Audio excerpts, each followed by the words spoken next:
യുദ്ധമുഖരിതമായ യുക്രൈനിൽ Christmas tree ഉയർന്നു. വിശുദ്ധ നിക്കോളാസിന്റെ തിരുനാൾ ദിനമായ ഡിസംബർ 6-ന് കീവിലാണ് ക്രിസ്മസ് ആഘോഷങ്ങളുടെ ഭാഗമായി ഔദ്യോഗികമായി ക്രിസ്മസ് ട്രീ പ്രകാശനം ചെയ്തത്.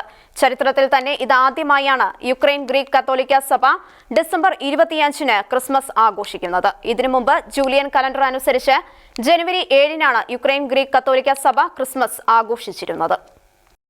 2023 മെയ്യിലാണ് യുക്രൈൻ ഗ്രീക്ക് കത്തോലിക്ക സഭ ക്രിസ്മസ് ആഘോഷവുമായി ബന്ധപ്പെട്ട് നിർണായക തീരുമാനം എടുക്കുന്നത്.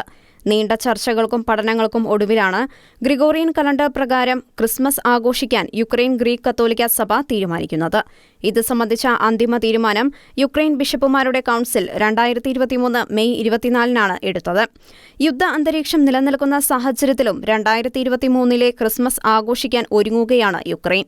അതിന്റെ ആദ്യപടിയായി തലസ്ഥാന നഗരമായ കീവിൽ ആദ്യത്തെ ക്രിസ്മസ് പപ്പ എന്നറിയപ്പെടുന്ന വിശുദ്ധ നിക്കോളാസിന്റെ തിരുനാൾ ദിനം ക്രിസ്മസ് ട്രീ പ്രകാശനം നടത്തിയിരിക്കുകയാണ് യുക്രൈൻ ഗ്രീക്ക് കത്തോലിക്ക സഭ. യുദ്ധമുഖത്ത് നിൽക്കുമ്പോഴും ലോകരക്ഷകനായ യേശുവിന്റെ ജനനത്തിന്റെ സ്മരണ പുതുക്കുകയാണ് യുക്രൈനിലെ ക്രൈസ്തവ സമൂഹം. International desk, Shekinah news.